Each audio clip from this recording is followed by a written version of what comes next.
Buenos días para todos, para nosotros, para toda mi familia, mi esposo, nuestros hijos, y para mí es un privilegio poder estar aquí con todos ustedes y ser portadora del Evangelio de Jesucristo. Ya llegó aquí mi esposo. Qué pena de verdad con todos ustedes el afán. Tuvimos muchos contratiempos, estamos de viaje y bueno, trancones, accidentes en la vía, pero para la gloria de Dios llegamos. Bueno, nosotros estamos muy agradecidos con los pastores por la invitación, son viejos amigos y bueno, nos llegó esta invitación como regalo de gracia del Señor también para nosotros y esperamos que también la voz de Dios sea llegando a ustedes. Permítanos presentarnos, yo soy Caterine Quintero, mi esposo, mi mejor mitad, Holmes Rodríguez, llevamos 8 años de casados y tenemos 2 preciosos hijos, Andrés Felipe y Mateo, que ya salieron también a la clase de niños y bueno, son de 6 y 5 años y bueno, es un honor para nosotros estar aquí. Actualmente estamos viviendo en el sur del área metropolitana de Medellín, en un municipio que se llama Sabaneta, pero no siempre hemos vivido en Sabaneta, ¿cierto? Los primeros 4 años de nuestro matrimonio estuvimos viviendo acá, bueno, en Bogotá. Y ahí pues empezamos toda nuestra familia, asistíamos a la misma iglesia donde se congregaban Luisita, Víctor y Sofi Cala. Y Nubia también. Entonces es una sorpresa para nosotros ver que Luisita, siendo tremenda líder, teóloga y una sierva del Señor, con mucha bendición para la Iglesia Confraternidad de Ciudad Salitre, verla ahora acá pastoreando una iglesia, para nosotros fue una enorme alegría. Buenos días. ¿Y quién hubiera pensado que en medio de una clase ella iba a conocer a quien sería su esposo, el pastor Josué? ¿Y qué hubiera pasado si ella no hubiera podido asistir a esa clase? ¿Cierto? Uno se pone a pensar, entonces no se hubieran conocido. O si Josué hubiera llegado tarde, ¿qué hubiera pasado? ¿Cierto? ¿Qué hubiera pasado? ¿Y qué hubiera pasado? Y tal vez ustedes no saben, pero la razón de estar aquí fue muy especial. Como lo decía mi esposa, íbamos de viaje y bajando el Alto del Trigo hacia Bogotá, nos acordamos de nuestros amigos que siempre nos acordamos cuando bajamos y nunca los visitamos, y esta vez dijimos vamos a pasar un tiempo con ellos, aprovechando que tenemos pico y placa en Bogotá, pasemos un tiempo y los saludamos. Y resulta que decimos saludar con ellos y estando compartiendo en casa nos hablaron de que Luisa estaba aquí radicada con su esposo y que eran pastores y estábamos en esa charla cuando llegaron Luisa y Josué y fue una alegría verlos. ¿Qué hubiera pasado si nosotros hubiéramos dicho no? Visitamos a Víctor en otra oportunidad, ¿no? Realmente para los seres humanos es muy fácil pensar qué hubiera pasado si. Ustedes no se han puesto a pensar, ¿y qué hubiera sido si yo me hubiera continuado estudiando? ¿Qué hubiera sido si yo me hubiera ido a vivir a Bogotá? ¿Qué hubiera sido si yo me hubiera ido a vivir a otro país? ¿Qué hubiera sido si yo hubiera aceptado esa propuesta? ¿Cierto? A veces pensamos eso y esta es una realidad imposible de comprobar, pero siempre la imaginación nos lleva a imaginar esos escenarios, ¿cierto? A pensar qué hubiera pasado, y esto cambia nuestra visión de las cosas. Cuando pensamos así, cambiamos la visión de las cosas. Entonces, estamos aquí con mi esposa y queremos compartir con ustedes una charla que hemos denominado agradecer a Dios por la ayuda que solo Él puede dar. El texto que vamos a leer hoy es un salmo que refleja esa parte, ese carácter del ser humano donde hubiéramos pensado ¿qué hubiera pasado si? Ese salmo se llama el Salmo 124 y se titula Cántico Gradual de David. Si usted lo tiene ahí en su versión o ahora ya decimos encienda su Biblia, prenda su Biblia, encienda su Biblia o abra su Biblia si la tiene en papel, y se dará cuenta de que David trata de reconocer personalmente que sin Dios no hubiese sido posible ninguna de las circunstancias. que él está viviendo, ¿cierto? Dios lo salvó siempre de forma sobrenatural, siempre. Y reconoce David que en el momento más difícil, Dios siempre se presenta como un poderoso gigante que ofrece seguridad, provisión, reposo para aquellos que confían en Él. Entonces vamos a leer este salmo. Leo para usted, a favor de ustedes, en la nueva traducción viviente. Salmo 124, verso 1. ¿Qué habría ocurrido si el Señor no hubiera estado de nuestro lado? Que todo Israel repita, ¿qué habría ocurrido si el Señor no hubiera estado de nuestro lado? Cuando nos atacaron, nos habrían tragado vivos en el ardor de su enojo, las aguas nos habrían envuelto, un torrente nos habría inundado. Así es, las impetuosas aguas de su furia nos habrían ahogado hasta la vida misma. Alaben al Señor, quien no permitió que nos despedazaran con sus dientes. Escapamos como un pájaro de la trampa del cazador. La trampa se rompió y somos libres. Nuestra ayuda viene del Señor que hizo los cielos y la tierra. Entonces vamos a arrancar con esta parte y le pedimos al Señor que hable a los corazones de cada uno de nosotros, a ustedes y a nosotros, que Dios sea dando una palabra rema, una palabra que retumbe en su corazón y en el de nosotros. Y lo primero que hace el salmista en los salmos del 1 al 5 es hablar o es hacer una declaración pública frente a todo el pueblo. Por eso dice que todo Israel repita, porque él está frente a todo el pueblo y dice, por favor reflexionen qué hubiera pasado si Dios no hubiera estado de su lado. Esto es útil para evitar que el pueblo se envanezca, para evitar que nosotros lleguemos a pensar que lo que ha sucedido es por nuestro propio logro, ¿cierto? Cuando pasamos de periodos de victoria tras de victoria, es normal que las personas empezamos a pensar, yo lo logré porque yo quise, porque yo podía, porque yo tenía la capacidad. Sin embargo, el salmista hace un llamado de atención a recordar qué estaba sucediendo y qué hubiera pasado si Dios no había intervenido. Y este es nuestro primer testimonio. Como dijimos antes, nosotros vivimos en Bogotá y durante los primeros 4 años de nuestro matrimonio teníamos una posición relativamente cómoda. Yo trabajaba en un banco, mi esposa en un hospital, yo trabajaba como gerente, ella como líder de un área y nos iba relativamente bien. Había mucho trabajo, ella tenía muchos turnos, nos veíamos en las noches, a veces en las noches, porque una vez cada 4 días ella tenía un turno nocturno y 3 veces a la semana, los fines de semana ella trabajaba. Una maravilla de hogar. No nos veíamos casi. Pero teníamos cosas. Veíamos a los hijos. Yo madrugaba para llegar a la oficina en Bogotá. Ustedes saben que el tráfico es súper fluido. No hay trancones en Bogotá, ¿cierto? Entonces yo madrugaba mucho para llegar a la oficina y salía muy tarde. Y salía y veía a mis hijos durmiendo. Llegaba y los veía durmiendo otra vez.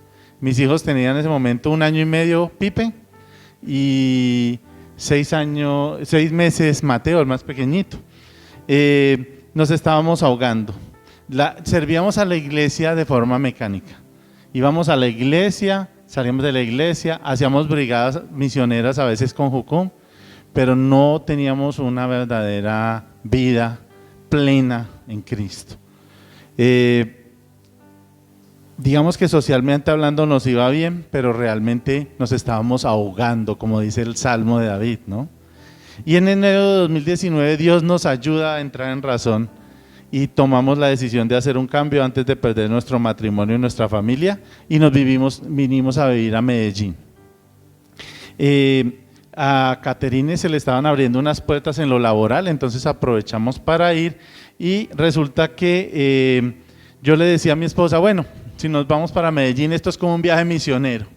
Hagamos una exploración, vamos a mirar quién es esa cultura allá de los paisas, de qué se trata. Ya hasta medio hablo paisa hoy en día, pero en esa época yo decía, vamos a ir a ver si esa cultura sí es la que nos corresponde, ¿cierto? Pero ahorita yo hablo medio paisa, ya, pero íbamos a eso. Y oramos al Señor y le pedíamos, Señor, confirma tu voluntad. Y cuando fuimos a ver igual ya los apartamentos y todo, Dios nos abrió puertas. El apartamento lo conseguimos muy barato, conseguimos amigos que nos ayudaban con los niños, bueno, en fin, una cantidad de cosas. Mi esposa tenía 3 ofertas para irse a trabajar allá.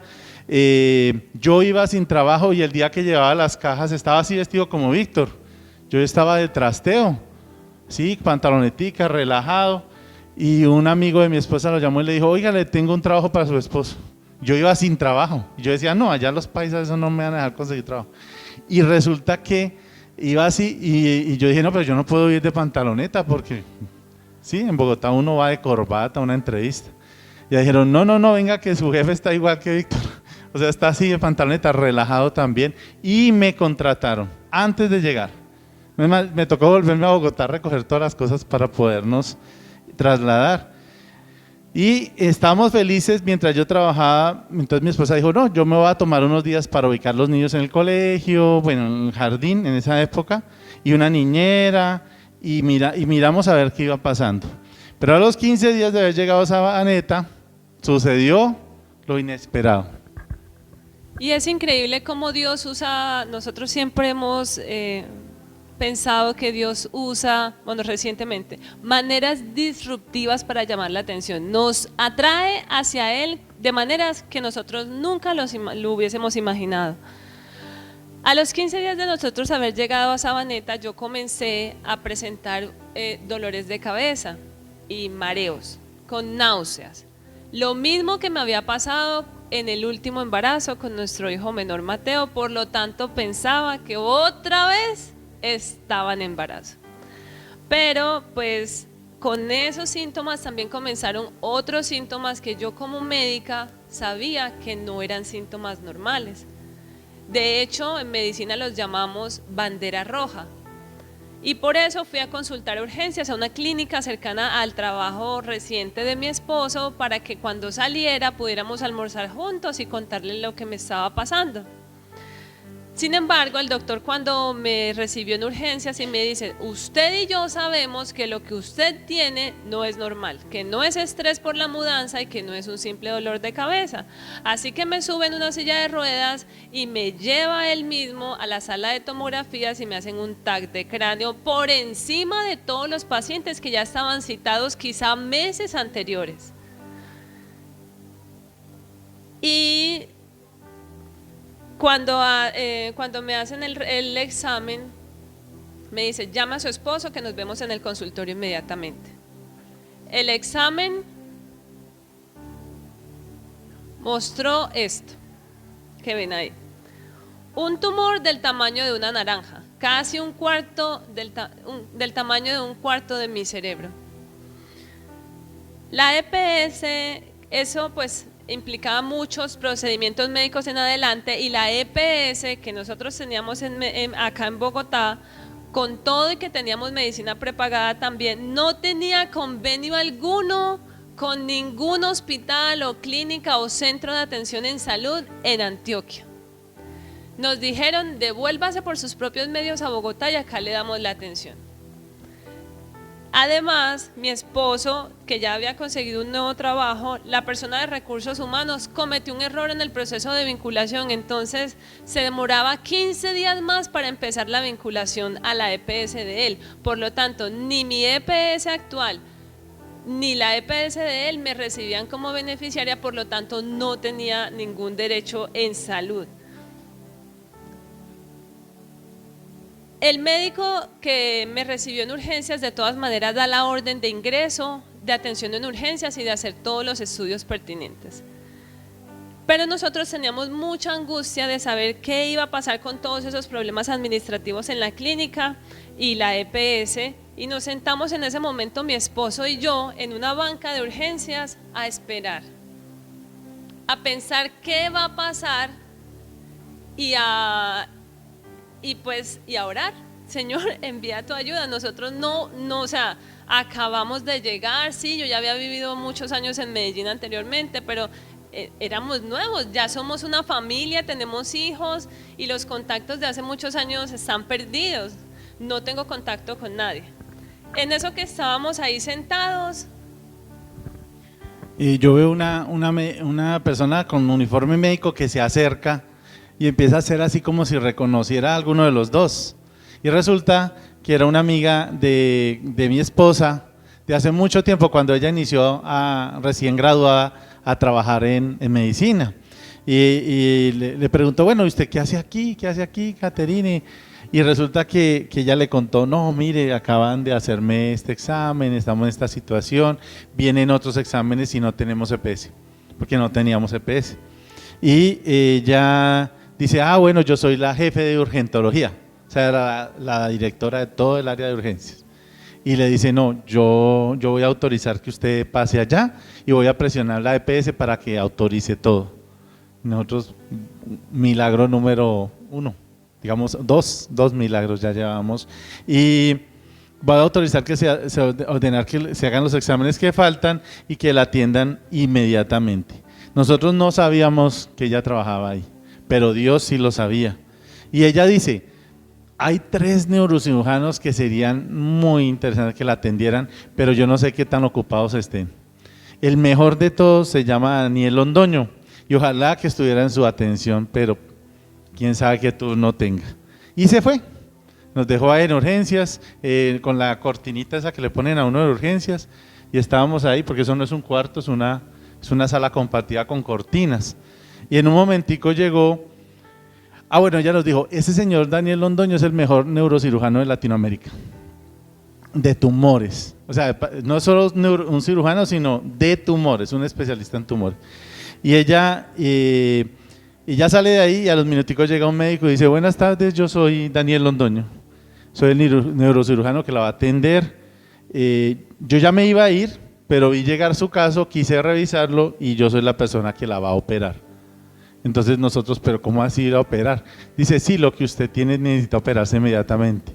Y nosotros le decíamos, oiga, pero nosotros no tenemos EPS, tenemos este problema, doctor. Dijo, eso es problema de la EPS, no mío. Yo la voy a operar y la tengo que operar de aquí al sábado, y era jueves, viernes, ella 2 días tenía que operarla. Y entonces empezó una lucha. El Salmo habla en el verso 1 y 2, la ayuda de Dios cuando se está bajo amenaza de los hombres, porque además de todo, pues estábamos en un hospital, estábamos en una parte, pero resulta que pues ahí no teníamos ninguna cobertura, ¿cierto? Martín Lutero dice que en este Salmo, cuando David repite una y otra vez y dice,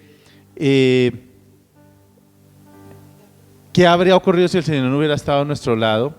Lo hace porque mientras estamos en peligro, nuestro miedo no tiene medida, pero una vez que ha pasado, imaginamos que todo es mejor de lo que aún parece. Cuando cuando predicamos y armamos esta prédica con Caterine, nosotros siempre tomamos que mostraran la foto de ella, la foto del tumor, porque nadie cree que ella tuvo ese tumor. O sea, ustedes la ven ahí, a menos cuando se pone brava uno dice, uy, si algo le pasó, pero cuando no está brava, ella dice, ella atiende pacientes, ella normal, ¿sí? Pero cuando uno mira la siguiente, y la ven entrando con esta pequeña herida, que cuando se la pegaron era como en una película, volverle a poner la cara y pegársela con grapas, todo esto, porque aquí adentro le hicieron una extracción de una parte del cerebro, ¿cierto? Martín Lutero dice, este es el engaño de Satanás. Luego de que ha pasado la victoria de Dios, la gente tiende a disminuir lo que Dios hizo. Como, ay no, pero entonces no era tan grave si usted está aquí predicando, ¿cierto? Y resulta que es que Dios ya hizo un milagro muy grande. Y David dice, es necesario que el pueblo reconozca la victoria de Dios. Bienvenidos, Dios les bendiga. Bueno, como ustedes pueden ver ahí, de la cirugía salió todo muy bien, aún contra todo pronóstico, porque nos habían dicho que la cirugía, por el hecho de ser una cirugía de cerebro, corría muchísimos riesgos de quedar con algún daño en el cuerpo de manera permanente. Pero contra todo pronóstico y contra toda estadística, yo salí muy bien, allá estoy despierta, entrando a la unidad de cuidados intensivos y el doctor nos dice de repente que el tumor era como una gelatina y que no se dejó sacar, que solo lograron tomar un pedacito para el estudio de la patología, que es como para estudiar qué es, qué tipo de tumor es, benigno, maligno, en fin. A los 2 días yo ya estaba en casa, disfrutando con mi esposo, mis hijos y celebrando la victoria que el Señor nos había dado sobre esa cirugía. Y ellos habían alcanzado a extraer una parte pues del cerebro y eso fue lo que mandaron a estudio.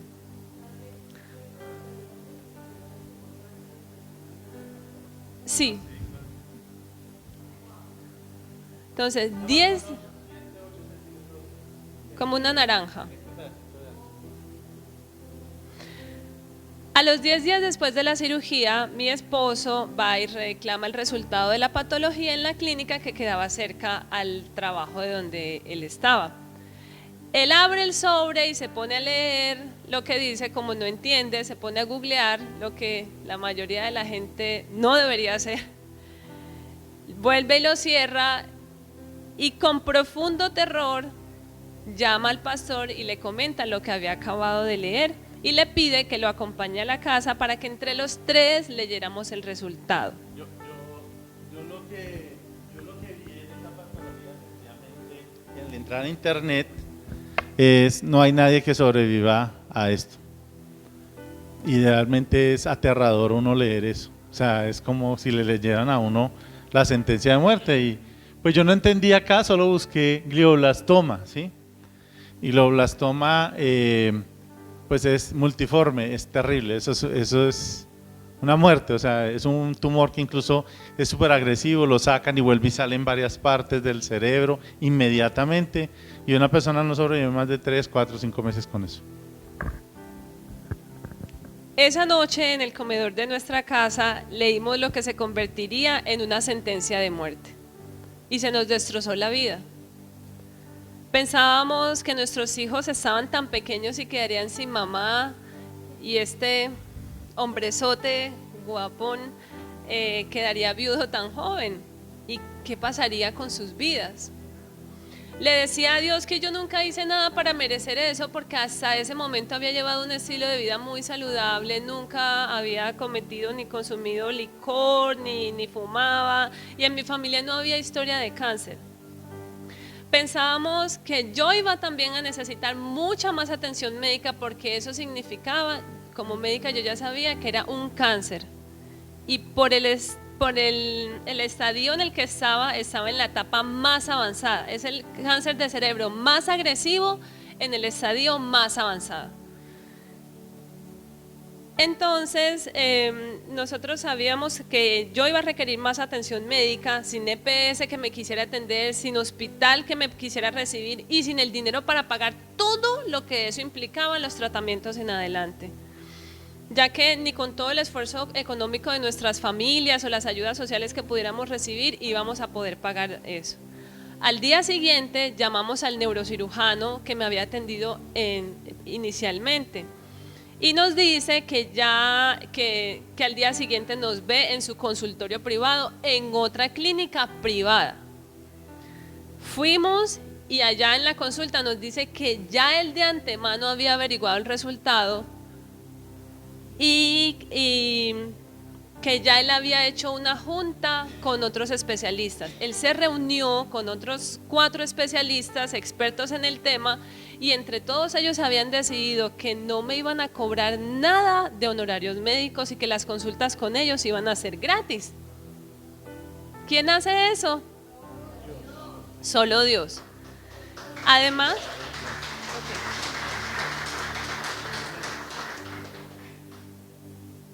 bueno, y que además por la condición del tumor yo no tenía pues ningún pronóstico favorable de vida, de larga vida. Para este tipo de tumor no existe cura. En los últimos 70 años la medicina ha avanzado en muchas cosas en cuanto al cáncer y los tumores, menos en este tipo de tumor. En este tipo de cáncer no se ha encontrado nada que mejore la calidad de vida de la gente, o sea, o prolongue los días de vida un poquito más, absolutamente nada. El tiempo que la ciencia decía que me quedaban, como mi esposo ya nos contó ahorita, era máximo 6 meses. Así que a ese momento nos dieron 2 opciones. Me pone la parte más difícil a leer a mí. Yo me acuerdo que el doctor nos dijo, mire, hay 2 opciones. La primera, muy sencilla. ¿Usted de dónde es? No, de Montería. Mi esposa es monteriana, por eso esa sabrosura de su piel. Dice, usted es Montería, su familia es de cercana al mar, váyanse a vivir a un lugar tranquilo, compre una casa por ahí o arriéndela y trate de disfrutar los últimos 6 meses de vida que le quedan antes de que por ahí en 4 empiece a no saber quién es su esposo o no reconocer sus hijos, ¿sí? Porque iba a perder la memoria. La otra es, sométase a otra nueva cirugía que intente retirar el tumor. Lo que sí le digo es que no hay certeza de que su esposo salga vivo de esta cirugía. Yo le pregunté al doctor, bueno, ¿y si fuera su mamá o su hermana? Él dice, yo la operaría, pero es su responsabilidad. Puede quedar vegetal, puede morirse, porque el tumor está montado sobre la vena que irriga todo el lateral del cerebro.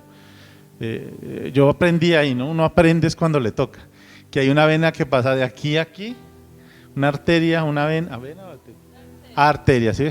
La médica es ella. Yo soy ingeniero. De aquí a aquí pasaba la vena y el tumor se ubicó encima. Entonces, por eso en la primera extracción no pudo hacer mucho el doctor. Además le dijeron le iba postrada 1 mes mientras se recuperaba, 1 mes. Y va a tener que pasar de UCI a especiales, de especiales a cama normal. Y además de eso va a tener que empezar a comer, a hablar y caminar de nuevo probablemente. Puede ser que pierda algo de la memoria y pues eso es para toda la vida. Eso fue lo que nos dijeron básicamente. Y esa profunda presión para tomar la mejor decisión. ¿Hay alguien de personal de la salud acá? ¿No? Saben que eso es así. Y entonces había como voces que se debatían entre pecho y espalda, dice mi esposa, ¿no? En lo profundo del corazón teníamos una certeza. Fue duro y eso no está en lo que vamos a predicar, pero incluso la familia nos dijo, la familia cercana, no estamos hablando del primo lejano segundo, no. Nos dijeron, ¿no será que ustedes tienen algún pecado oculto? En ese momento, terrible, o sea, las voces se oían desde las personas más cercanas hasta cualquier persona diciendo, lástima a su esposa. Nosotros pensamos nuestros pequeñitos, sin plata, sin EPS, sin hospital, prácticamente iba a ser esto una sentencia de muerte. Sin embargo, Dios nos decía que esto no iba a ser para muerte. Nosotros no sabíamos qué íbamos a hacer y sentíamos en ese momento que la situación nos llevaba como un torrente, como un río que lo arrastra a uno y usted humanamente no puede hacer nada. Nada de lo que habíamos hecho en nuestras fuerzas o con nuestra influencia humana había servido. El problema que teníamos era más grande que nosotros. Uno está acostumbrado cuando uno manda en un banco, uno es gerente, a dar órdenes y que se hagan. Pero aquí nadie sabía, estábamos en otro país, pues porque Medellín es como otro mundo y nosotros no teníamos nada. Y mientras yo me dirigía, porque el doctor dijo, bueno, si tomó la decisión de operar a su esposa, firme aquí. Y uno, imagínese, firme aquí y puede ser que esté firmando la muerte de mi esposa, pero dijimos, bueno, vamos a ir hasta la última instancia. Y mientras yo me iba a la casa por la ropa para que Caterine se cambiara y tuviera cambio para la segunda cirugía, yo llamé también al pastor. Por eso es importante que ustedes se conecten, su pastor, los líderes de la iglesia. Yo llamé al pastor y oramos.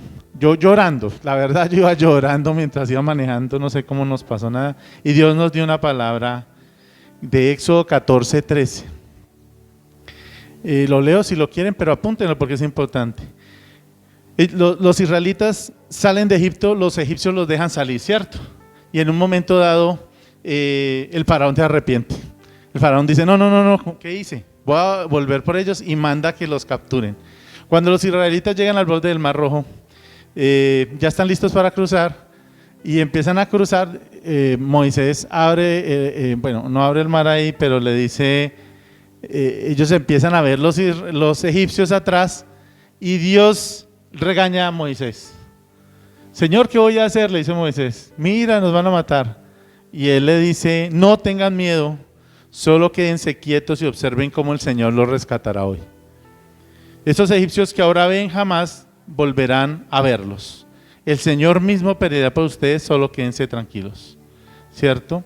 Y es ahí cuando Dios le dice a Moisés, extiende tu vara sobre el mar y el mar se abrirá. Y dice la palabra en el verso 19, entonces el ángel del Señor que iba al frente del pueblo de Israel se trasladó hacia atrás del campamento. La columna de nube también se cambió de lugar y pasó a estar detrás de ellos. La nube pasó entre los egipcios y el campamento entre los egipcios y el campamento de los israelitas. Al atardecer la nube se convirtió en fuego e iluminó la noche, pero los egipcios y los israelitas no se acercaron unos a otros en toda la noche. Yo me imagino que es como esta columna, pero gigantesca. Y era 1.000.000 de personas cruzando el mar. Y ellos volteaban a mirar atrás y veían allá a los egipcios, así como yo veo allá a Nubia. Pero ellos no los podían tocar porque estaba la nube en la mitad. Y nosotros creímos, yo le conté a mi esposa y nosotros creíamos, Dios no va a permitir que esto que está pasando nos toque, pero igual nos va a tocar cruzar este mar. En las semanas anteriores habían sanado a una persona así, Dios lo había hecho, pero nosotros decíamos como, ¿por qué no la sana inmediatamente? Y Dios no, su soberanía dijo, no, vamos a pasar este proceso, pero arranque a caminar. Y arrancamos a hacer el proceso de la operación. Si Dios no nos hubiera ayudado, ¿qué hubiera pasado? El verso dice, nos habrían tragado vivos con el ardor de su enojo, las aguas nos habrían envuelto, un torrente nos habría inundado, las impetuosas aguas de su furia nos habrían ahogado hasta la vida misma. David lo que está diciendo aquí, que los enemigos los hubieran destruido, las situaciones de las muchas soluciones del problema. Para David la única solución era Dios, ¿cierto? En el ardor de su enojo, cuando nosotros como cristianos estamos en la prueba, el horno lo calientan 7 veces más. No se extrañe, porque otros pasaron por la prueba y no les tocó, porque no tenían al Señor. Pero como usted es cristiano, téngalo por seguro que el horno se lo van a calentar 7 veces más. Entonces es eso. David describe cuál hubiera sido su ruina potencial. El peligro hubiera sido como ser tragado por un gigante, ¿cierto? Como si unas aguas lo inundaran todo, unas aguas como de un deslave, ¿cierto? Se lo lleva todo, lo arrasa con todo a su paso hasta la vida misma, ¿cierto? Y eso es lo que dice David. Pero de estos grandes peligros, Dios fue su liberador.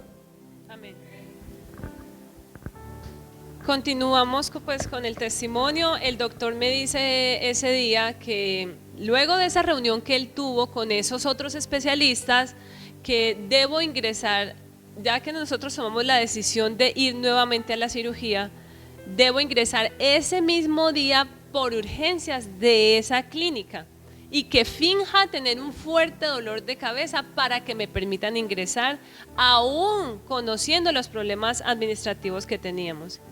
Sin embargo, adivinen qué dijeron en urgencias. Nada, váyase para otro hospital que aquí no los vamos a atender.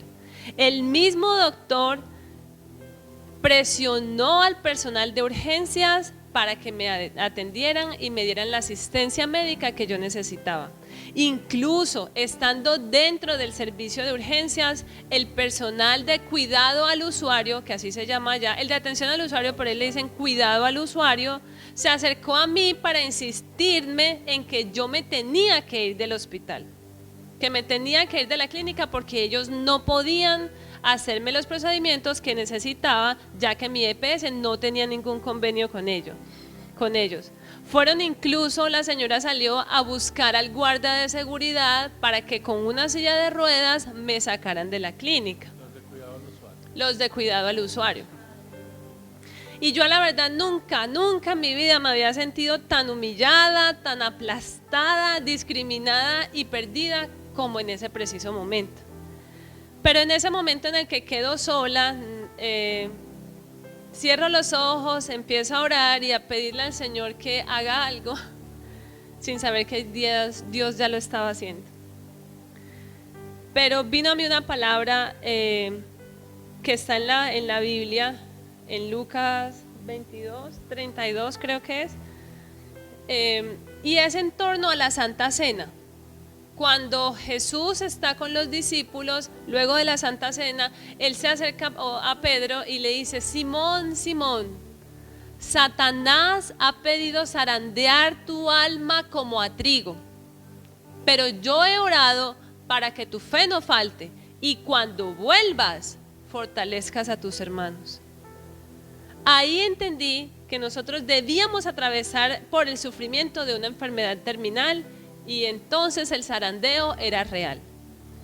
Pero tenía una promesa de acuerdo a ese texto y es la segunda parte. Yo he orado al Padre para que tu fe no falte. O sea, yo sabía que Jesús estaba de mi lado, estaba conmigo ahí y que Él estaba intercediendo para que mi fe no me faltara. Y que eso era lo que tenía que ser fortalecido, la fe. Me agarré de esa palabra para que no me fallara la fe y eso implicaba que momentos difíciles habían de venir. Pero mi esperanza estaba en que manteniendo una fe firme, todo lo que suceda resultaría para bendición mía y la de mis hermanos en la fe. Llamé a mi esposo para comentarle lo que estaba pasando y lo que Dios me había dicho y él dice: otro evento fortuito sucedió, una diosidencia. Una amiga de hace mucho tiempo, que son amigos con su esposo, son pastores, y ella trabaja con el gobierno y me llama a saludarme. ¿Y cómo estás? ¿Y qué necesitas? ¿Cómo te ha ido?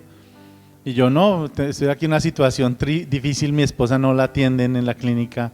Dice: yo ahora estoy trabajando en la presidencia de la República. Dice: y acá al frente tengo ella era asistente de uno de los altos directivos del gobierno en ese momento, y tenía al frente a la secretaria del ministro de Salud. Y entonces entre las dos llaman al ADRES, que es la institución encargada de administrar los recursos de la salud. Y cuando le tocan el bolsillo a las EPS, ahí sí actúan. Entonces me llegó una carta al otro día, eso fue en el término de la instancia, con un sobre de la presidencia de la República que ordenaba a la EPS que hiciera la atención.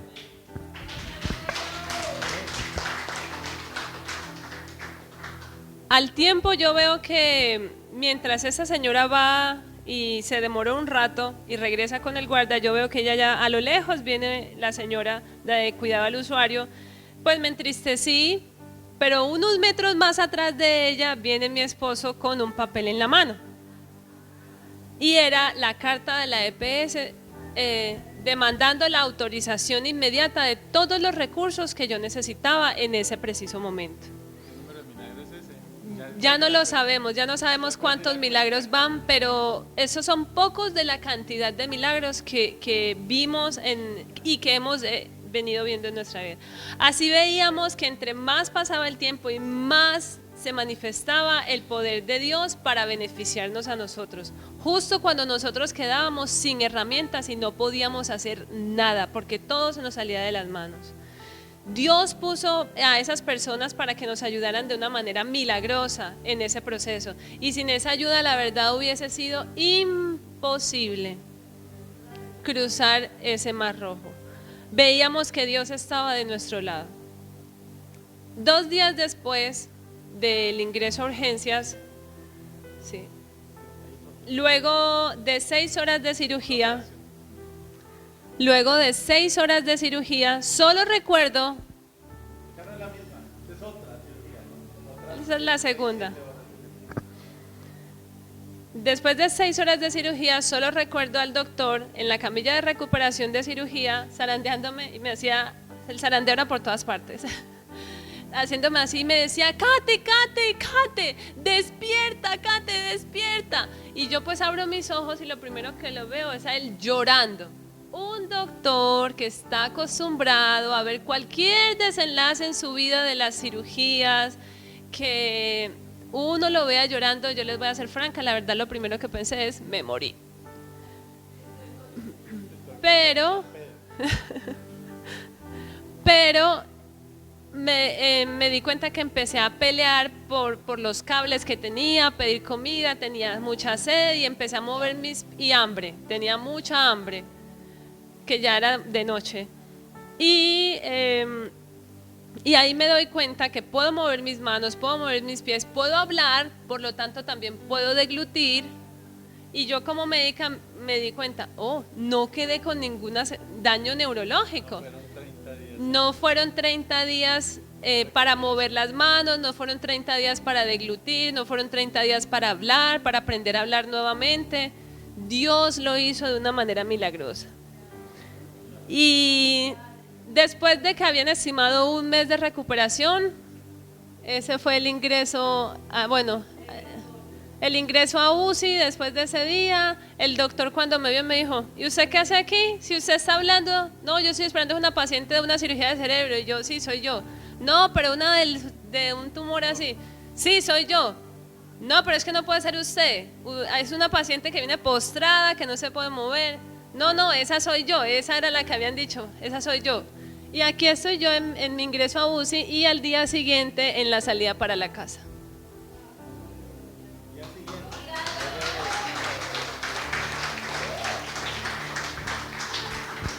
La palabra dice, alaben al Señor, es lo que les dice David.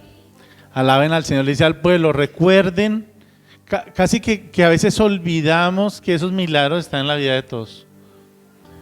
Yo le pido a la iglesia hoy que recuerde los milagros que Dios ha hecho en su vida y que alabe al Señor. No permita que el enemigo le dice, eso fue fácil. No le permita al enemigo que le diga que eso era más sencillo de resolver o que no era tan grave, porque eso es lo que normalmente oímos. Esto no era tan difícil. Ella no estaba tan mal. ¿Sí? Ese tumor hubiera sido cualquier cosa. Lo minimiza, ¿cierto? Ya para terminar, la palabra dice, alaben al Señor, y en otros lugares del libro lo dice igual. Salmos nos refiere al pensamiento de agradecer y anunciar a Dios como bendito, cuando dice alaben. Es una poderosa expresión de agradecimiento y alabanza. Cuando miramos atrás en la vida, como lo hace el salmista, nos damos cuenta de la multitud de casos en que Dios nos ha protegido. No estábamos tan vivamente conscientes del momento. Incluso podíamos haber tenido ataques de depresión, habernos considerado despojados, pero si consideramos de cerca los peligros de los que hemos sido rescatados y aún de los que no sabemos que fuimos rescatados, ¿cierto? Cuando estábamos a punto de ser devorados rápidamente y entonces nos convencemos de que Dios estuvo allí salvándonos. Dios no nos permitió, como dice el Salmo, que nos despedazaran con sus dientes. Nos querían sacar de la clínica, nos querían maltratar, humillar, y Dios nos hace que seamos liberados de esa bestia con dientes de la que habla el Salmo. Y luego como un pajarillo que se escapa por último segundo de la trampa del cazador, fuimos libres de esa situación.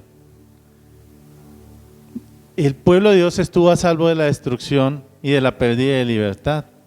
Y como familia, nuestra respuesta después de varios meses a esa situación fue alabanza. No solo mientras cruzamos este valle de sombra y de muerte que nos tocó atravesar, sino vivir una vida de alabanza en todo tiempo. En nuestra adoración en Él encontramos un refugio. La alabanza no cambió nuestras circunstancias, pero sí cambió nuestra actitud ante esas circunstancias, y de ahí en adelante nuestra fe fue fortalecida.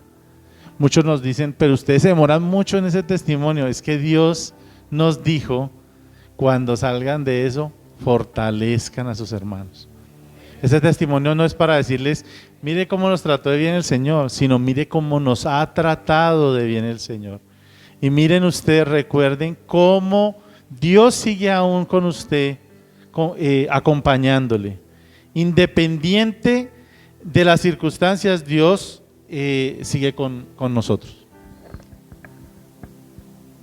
Bueno, independiente de cuál fuera la voluntad de Dios para mí y para nuestra familia en ese momento, respecto a esa enfermedad, decidimos nosotros confiar en Dios, decidimos esperar en Él, y cuando de repente nos entraba la duda de ¿será que ya va a quedar así en cuestión de semanas? Porque veíamos que mis compañeros de tratamiento iban deteriorándose y muriéndose poco a poco en el transcurrir de los días. Pero a mí no. Niños, jóvenes, adultos mayores, todos iban deteriorándose, y en últimas, al final de un cierto periodo de tiempo, a los 6 meses, muchos ya estaban muertos. Pero fuimos viendo cómo el Señor nos libraba de la muerte cada día, y recordábamos, nos obligábamos a recordar a nuestro espíritu, porque el Salmo también 42:5. ¿Por qué te abates, oh alma mía, y te turbas dentro de mí? Espera en el Señor, porque aún he de alabarle, salvación mía y Dios mío. Y así fuimos viendo cómo Dios nos libraba de la muerte. Y cuando llegaba esa duda, también recordábamos el final de este salmo que dice: nuestra ayuda viene del Señor, el creador del cielo y de la tierra. Y servir a Dios también es una manera de alabarle. Nosotros decidimos tornar nuestra vida en una actitud de alabanza continua y activa, en gratitud por los milagros recibidos y por la vida que ahora tenemos, solo por su gracia, solo porque Él ha sido bueno con nosotros. Hoy ya no somos empleados en el mundo laboral. Dios también tocó esa parte en nosotros. En cierta parte del tiempo servíamos esporádicamente, y después, cuando entrábamos a trabajar, nos arrepentíamos y nos dolíamos de por qué no pudimos seguir sirviendo, pero estábamos de empleados, hasta que Dios tomó fácilmente la decisión por nosotros y cerró puertas laborales, y intentábamos y aún los gerentes o los jefes decían: ustedes tienen un perfil tan bueno, me decían a mí. Su esposa también decía: oh, pero ¿cómo no está contratada? ¿Sí? Y era Dios llamándonos a servirle. Hoy ya no somos empleados, como lo digo, pero servimos al mejor jefe del mundo. Servimos en la misión de Dios. Hemos decidido este año servirle y decirle a Dios que cada día será un día para trabajar por lo que a Dios le apasiona, para que su nombre sea conocido hasta lo último de la tierra.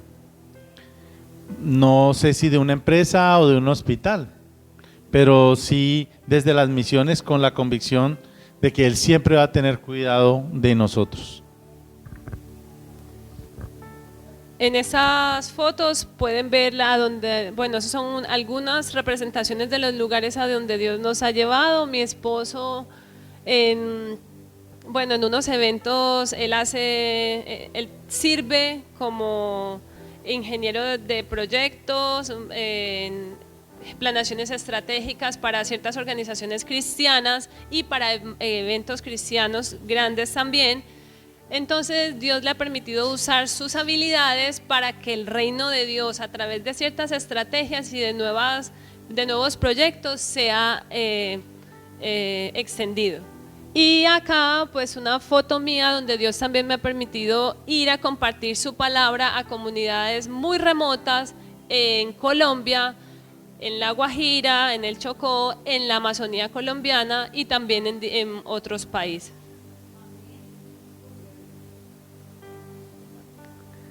Sí, esa fue en Jamaica y ese es mi esposo en México. ¿Sí? Bueno. También estábamos sirviendo al Señor, y es en la obra de nuestro servicio, que Dios nos lleva a lugares donde nunca hubiésemos imaginado ir, que desde nuestro trabajo tampoco hubiésemos alcanzado a hacerlo.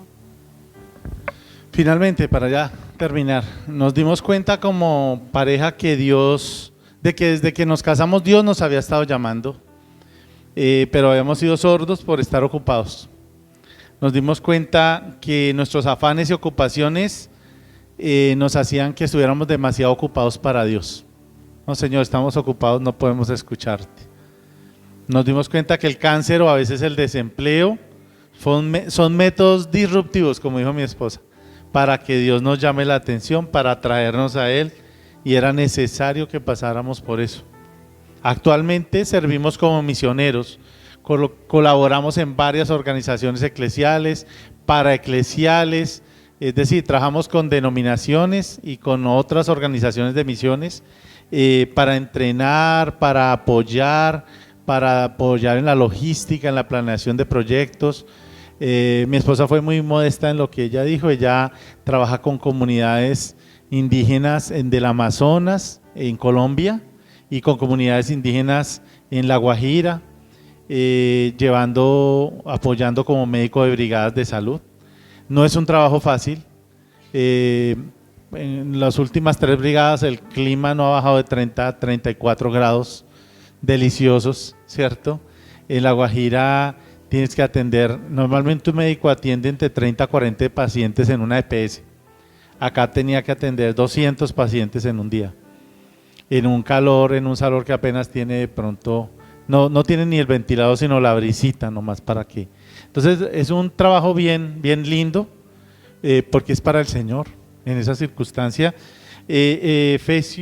Filipenses dice que somos privilegiados de que se nos haya compartido la buena nueva, pero también somos privilegiados de sufrir por Él. Eso es un privilegio y tenemos que recordar eso, ¿cierto? Yo he podido apoyar también a organizaciones, como dijo mi esposa, en México. Actualmente estoy trabajando con un equipo de líderes de jóvenes allí para que se estructure el modelo de ministerio. Hemos trabajado con misiones a nivel de toda Latinoamérica, ayudándoles a las personas con el don de organización. Ese es un don que usted de pronto, no sé si lo ha escuchado, que está en la Biblia. El que administre, dice la Biblia, ¿cierto? A veces no es tan común ese don, es muy común pastores, maestros, ¿sí? Apóstoles, evangelistas, pero no es tan común el don de administración. Si usted lo tiene, es un don muy escaso en el reino de Dios, entonces para que lo ponga al servicio. Servimos para la expansión del reino, allí donde nuestras habilidades sean útiles, no donde queremos estar, donde Dios quiere que estemos. La gente le decía a mi esposa, ustedes son locos, están locos, ¿cómo puede ser que 1 mes y medio después de estar operada, 2 meses después de estar operada, usted esté en el Amazonas? Pues es una locura para cualquiera que la escucha, ¿cierto? Pero ella estaba allí, es más, se cayó de un palafito de estas casas que están sobre maderos y casi pasa derecho, bañándose. Entonces llegó al otro día. Cuando llegó la brigada, llegó pues con su herida en recuperación y con un raspón de aquí hasta aquí en una pierna. Dios ha sido bueno, Dios nos cuida. Servimos a un Dios que provee, que sana, que salva. Dios nos ha permitido restaurar nuestra relación con Él como familia. Nos ha restaurado la relación con lo que somos, con los dones que Dios nos dio, con nuestro trabajo, con nuestros hijos.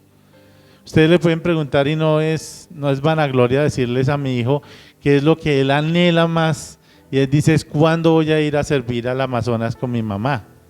¿Cuándo? ¿Sí? Y el otro dice, ¿cuándo vamos a ir de misiones? Él no sabe todavía bien qué es misiones, el más chiquito, pero él dice, quiero ir a misiones. Entonces, Dios nos ha permitido, pero no solo nosotros, ustedes también tienen un cupo en la misión de Dios. ¿Usted sabía eso, que usted tiene un cupo en la misión de Dios? Dios quiere que usted sirva.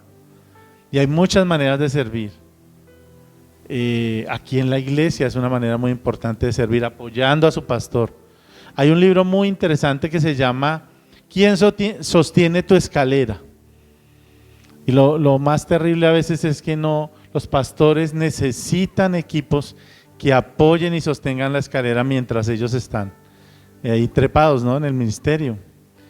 Y esa es una manera de servir. La otra manera de servir es orando o dando también, dando para las misiones, dando para el ministerio. Es importante eso. Ya terminaron en la otra iglesia. Lo que yo les quiero decir, les queremos transmitir es: vincúlese, comprométase, pero no solo con el pastor y la pastora, sino comprométase con Dios a servirle a Él. ¿Sí? No espera que Dios hermosamente use métodos disruptivos para llamarlo a servir, sino sirva desde ya con toda la libertad que usted tiene, en lo que usted pueda.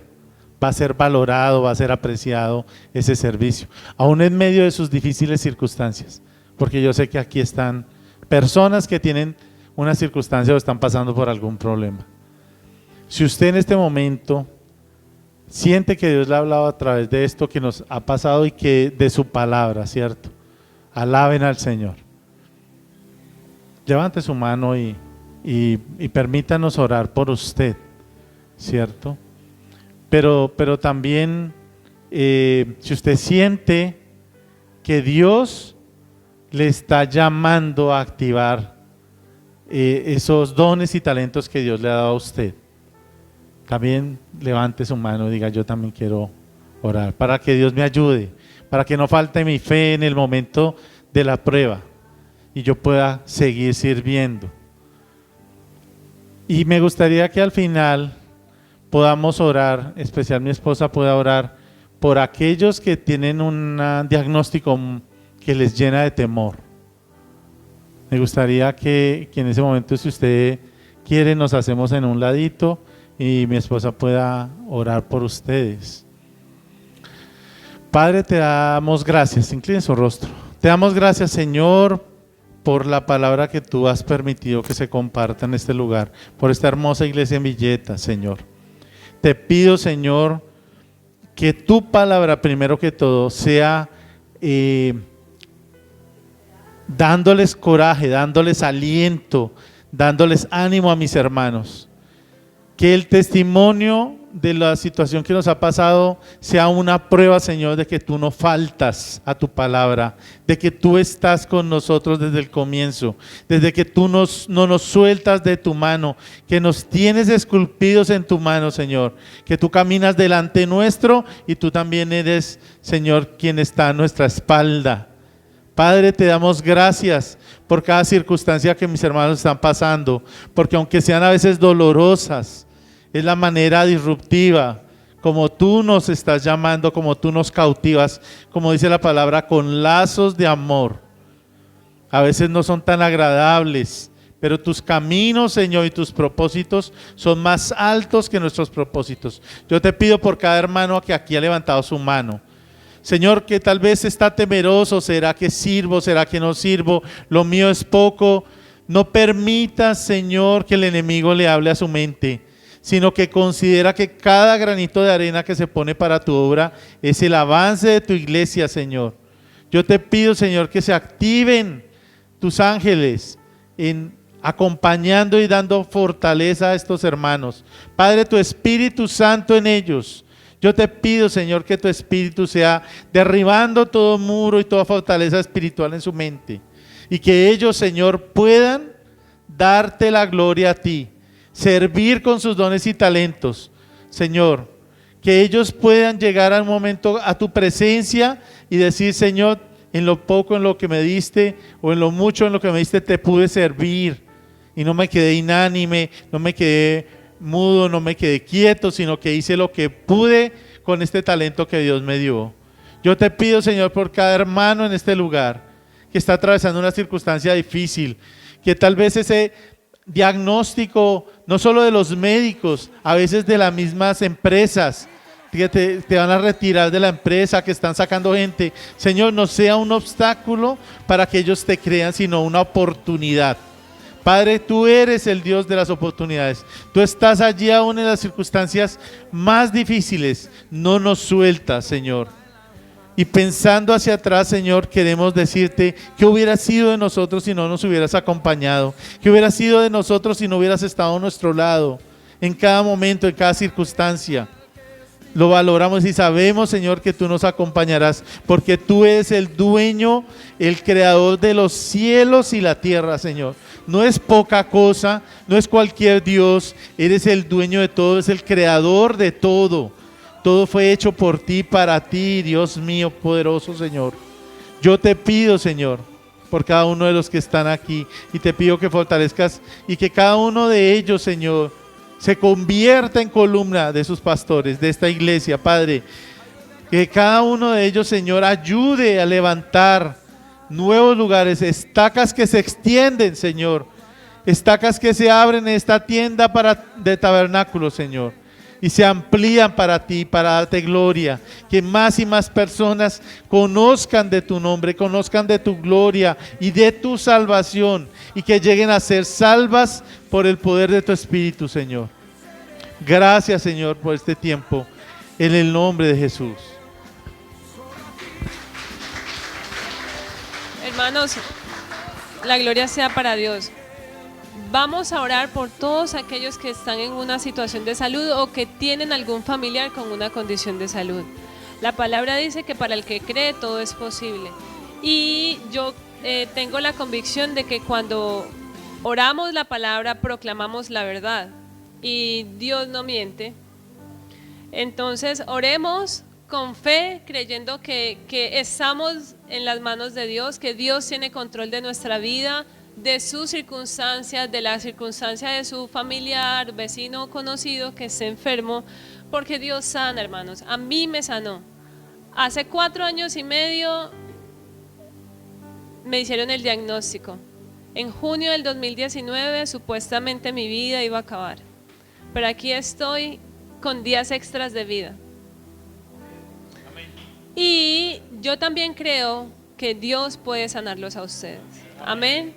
Entonces, con fe, oremos, y quizás no sea instantáneo, quizás sea necesario pasar por un proceso, pero Dios lo puede hacer.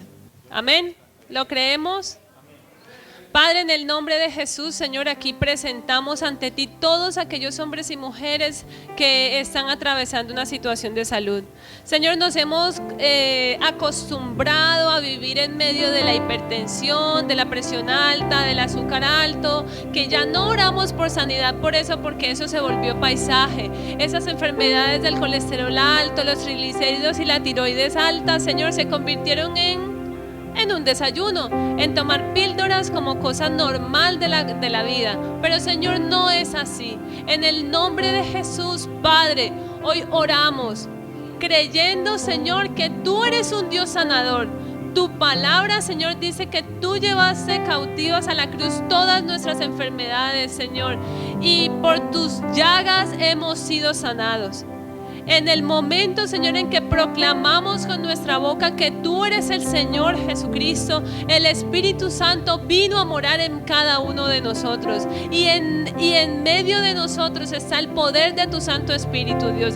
Aquí hay 2 o más congregados en tu nombre, Jesús, y por aquellos, Señor, que están enfermos, hoy oramos, Señor, y proclamamos y te pedimos, Jesús, en tu misericordia y en tu inmensa voluntad, Señor, ven a derramar, Espíritu Santo, ven a traer aliento de vida, Señor, y libra a estos hombres y a estas mujeres de todas aquellas enfermedades de las que se han acostumbrado.